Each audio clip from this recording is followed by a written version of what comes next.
Hello, chefs. This is Chef's PSA Podcast. I'm your host, Andre Natera. On today's episode, we're going to talk about why people leave jobs. Stay tuned.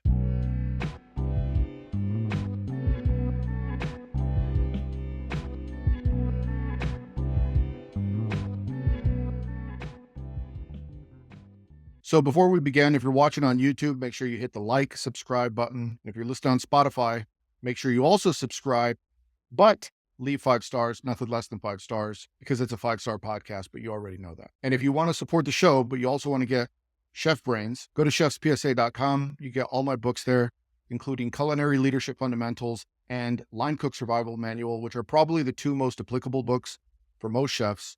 I have a few other books that I've written, including Kitchen Art of War, more philosophical if you like that sort of Sun Tzu style of writing. Babsu Good Chef, which is a story about culinary mentorship. How Not to Be the Biggest Idiot in the Kitchen, which is self-explanatory. I just put out a new one that I'm giving away for free. It's called The 50 Most Important Chef's PSAs. You can download the ebook for free, as well as a few other ebooks that I have out there for free, including Food Cost Mastery, which is a companion to this show, 3-part series that I did on food cost. 100 Basic Recipes, an ebook that I wrote using AI, which I think I was the first person to ever write an AI cookbook. Correct me if I'm wrong. I think I was the first. A Critical Path to Opening Up a Restaurant, as well as there's a video course on culinary leadership fundamentals if you just want to talk business. It's all there available on chefspsa.com. You go check that out. So I want to talk about what started the conversation for today's episode. I put up a post the other day on Instagram that said, when someone quits and you convince them to stay, they still don't like working there. And that started a lot of conversation back and forth between myself and some other chefs. The only reason I put that post up is because I've learned my lesson. Every time I've convinced someone to stay, lo and behold, a few weeks later, they end up quitting anyway. It takes a lot of courage for someone to come to you and tell you that they're quitting. And by the time they've come to you and let you know that they're putting in their 2 weeks, that they don't like working for you and they don't like working in the place that you run, they've thought about this for quite some time. They've talked to loved ones, they've talked to family members, they've talked to close friends. They've played out the scenario in their mind multiple times before they even had the conversation with you. So there you are as the chef and you convince them to stay. A lot of times there's empty promises of more money, we'll fix your schedule, we'll work on the work-life balance. And it's on you as the chef to make sure that you're following through with whatever commitments you've made to these individuals that have turned in notice. But what I've seen in my experience is most people don't follow through. They placate you, they put a Band-Aid on it, they tell you what you want to hear, and then it's business as usual a few weeks later. Now, I mentioned a little bit earlier how this has happened to me several times. And normally, if I did talk them into staying a little bit longer, I would be thinking in the back of my mind, I need to hurry up and find a replacement because I know they're going to quit again in 2 weeks. So you were just buying yourself a little bit of time, because once they've made that decision, they're already not happy. Even if they stay, they're still not happy with the job. And you have to know that. There has to be some self-reflection though, as to why are they not happy? And so I put up a poll on my Chef's PSA Instagram page, and I wanted to get to the root of the issue and understand why people are quitting. Now, I have my own thoughts, but I want to share some of the results with you. The first question I asked is, are you happy in your current job? 67% of the people said yes, and 33% of them said no, which was very interesting to see. It's important to see how much happiness plays a factor in people leaving or staying. There's an old expression that people don't leave a job that they like. They're not looking for a job when they're happy in their job. And for all the things that could be said about making more money in our culinary industry, and which, by the way, I am fully aware that everyone needs to make more money, most people in this industry know what they're getting themselves into. And if you've been in this industry for quite some time, you know what to expect. You're not going to be surprised at the pay in the industry. So when you're leaving for a job, it's usually due to happiness. What drives happiness? The people that you work with, your team, your boss, opportunity for growth, creativity. And then, of course, not feeling like you're being taken advantage of, feeling like you're a part of the team, you're contributing, being recognized. All of that is factoring into why people leave jobs. Because if they are happy, like I said, they are not leaving. The next question that I asked was also very interesting. Would you quit for equal or more money? 66% of them said they would quit for equal or more money, and 33% of them said they would stay. Now, I have to take some liberties here with my thoughts on this, because 33% wouldn't leave for more money. Most likely those people were happy in their job. So if they're happy in their job, they're not looking for another job. Of those 66% that said they would leave for equal or more money, now I can't sit here and say how many of them meant more money and how many of them meant equal money, But it's interesting that I put the word equal in there and many people were willing to leave their job for the same amount of pay.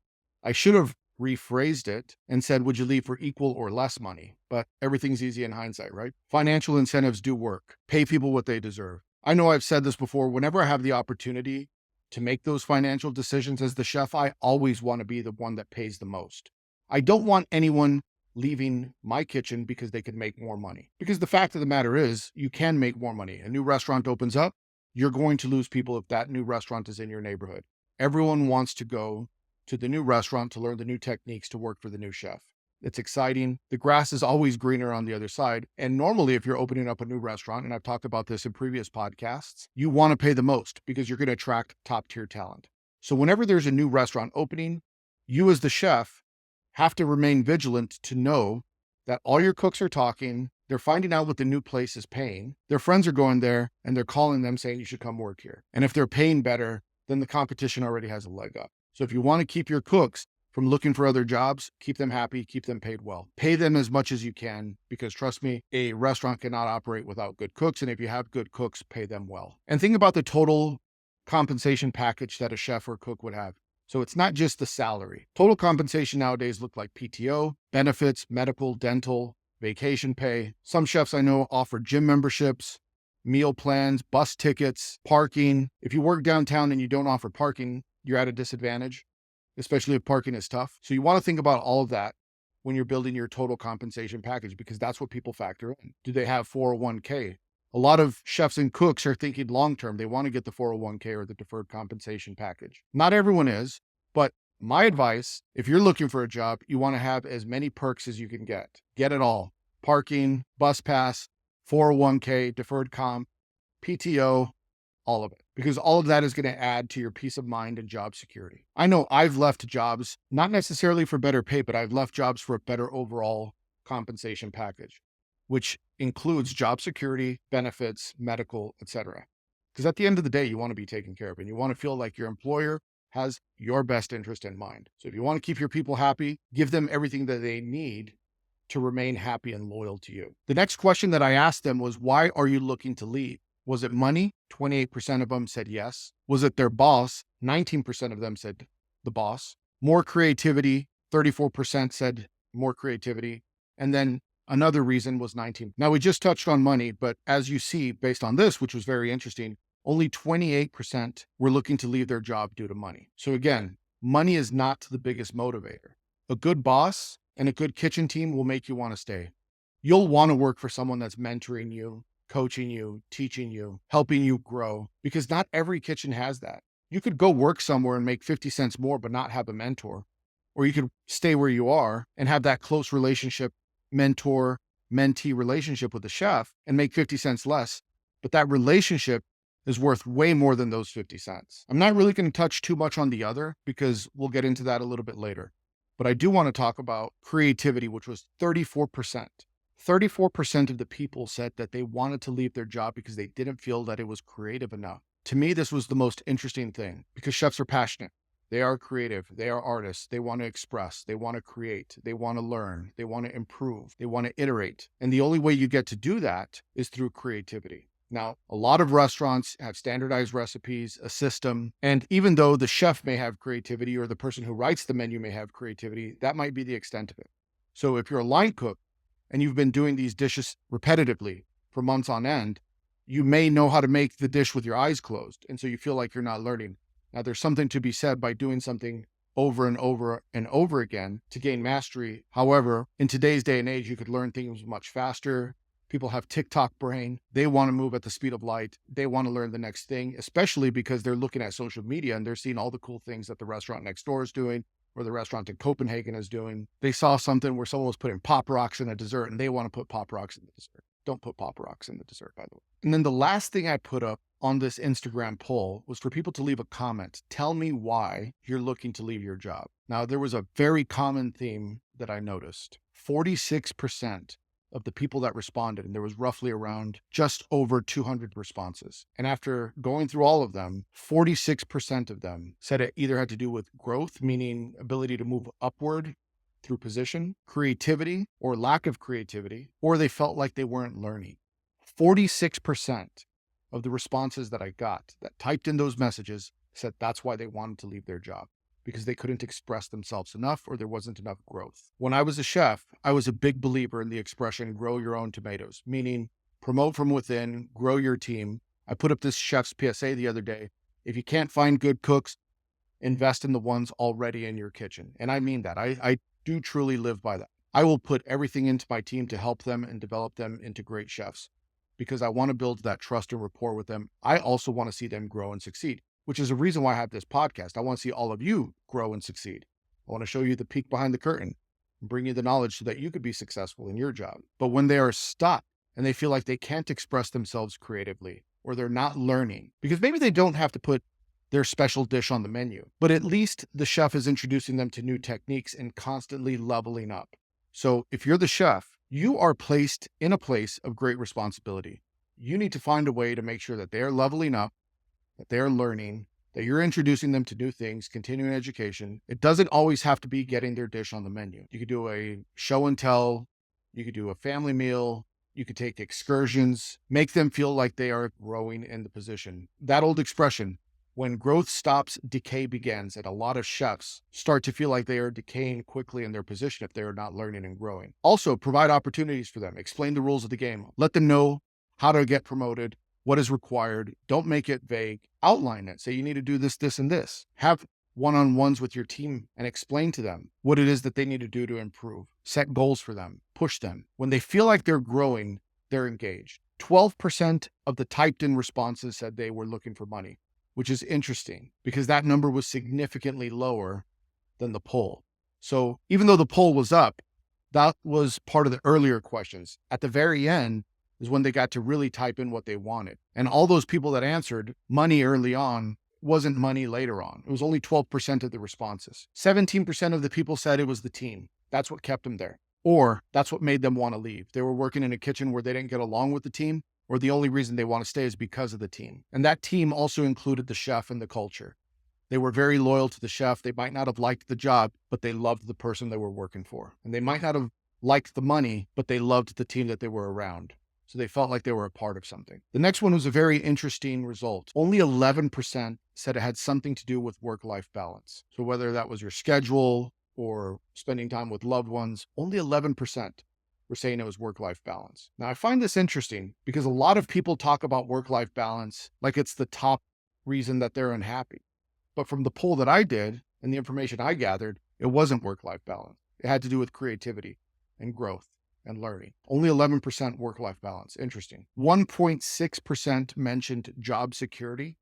So they felt like they were secure. They weren't going to get fired. The restaurant wasn't going to close, or the hotel, wherever they worked. They felt secure in their job and it provided them a stable income. They knew what to expect. And then happiness came in at about 3%. So some people just said they wanted to find their happiness and go elsewhere. Now, happiness is very important. And I think when all these other things are met, you will be happy. So sometimes you got to look at what's driving that happiness question. I often get asked about burnout. And one of the things that I think about with regards to burnout is when you are doing something that you love, you are less likely to get burned out. But when you're unhappy in the job and you don't like the people that you're working with and you're not making enough money and you're not being able to be creative and contribute and feel recognized, that burnout comes on a lot more quickly and you start looking for another job. I want to share something with you. It's called Maslow's Hierarchy of Needs. And it's a psychological theory that categorizes human needs into 5 basic levels. The first one is physiological needs. So basically, do you have food and shelter and housing? So like maybe the kitchen equivalent of that would be, are you making enough money to live, to pay your rent and to support yourself and have food, right? That's the basic first level in the hierarchy of needs. The second one in the hierarchy is safety. Are your safety needs met? I think about how that relates to the kitchen. Are you in a safe work environment? You don't feel threatened. You're working with people that you enjoy. This gets into that angry environment where you don't feel safe. Maybe the kitchen is dangerous, dirty, unsanitary. If those needs are not being met, you might not want to be in that kitchen. The third one in the hierarchy of needs is love and belonging, which is interesting because you will spend more time with your culinary family than you will a lot of times with your home family. Do you get along with them? Do you like being with them? Are they good people? Are you learning? Is there team building activities? Like I said, a lot of people said the reason they were staying in their job had to do with the team. The fourth one in Maslow's hierarchy of needs is esteem needs. Is there respect? Is there acknowledgement, appreciation for your hard work, whether that's through awards, positive momentum, promotions, growth? I've talked about this before, is that winning is contagious, but unfortunately, so is losing. So when you're on a winning team and that momentum is going, you love being there. It takes a very difficult turn when you start going down the slippery slope of losing, because losing also becomes contagious. But if you've ever been in a kitchen where you just constantly win, you don't want to leave. You enjoy being around those people, and those esteem needs are met. The last one is self-actualization needs. This is about achieving your full potential as a chef. So this kind of goes back into that growth. So one has to assume that most people in our industry are getting the first few needs met. And the reason that they're looking to leave has to do with the latter, your esteem needs.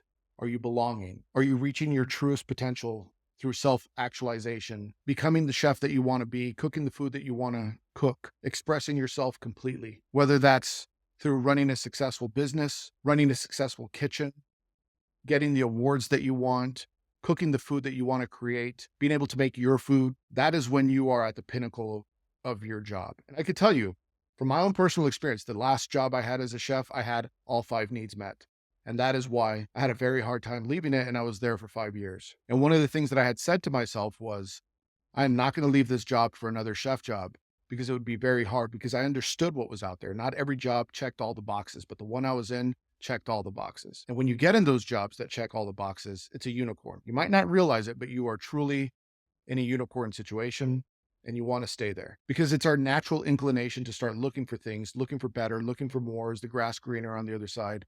And I can tell you that's not always the case. Sit back, look at those 5 hierarchy of needs, and are they all being met in your current job? And most likely, the one that's not being met is probably the reason why you're looking for the next job. If you're a chef, make sure that you're providing all of that. Pay them well, make them feel safe in your kitchen, give them a purpose and a sense of belonging, acknowledge them for their hard work, appreciate them, let them contribute, allow them to grow, and help them achieve their fullest potential. Be their mentor. And I guarantee you, if you do all those things, your turnover will go down, and those people who you convinced to stay will no longer be unhappy that they stayed. Anyway, that's it for today. If you want to support the show, go to chefspsa.com. You get all the books, all the merch. Make sure you leave 5 stars if you're listening on Spotify or Apple, Google, wherever you're listening. If you bought any of the books, make sure you go leave 5 stars on those books too. I appreciate that. Thank you very much. We'll see you next week. Hit the porno music. No Andre in the kitchen, mixing, dropping chef knowledge, no fiction, stirring up the beats, heating up the session. Listen close, classes in session.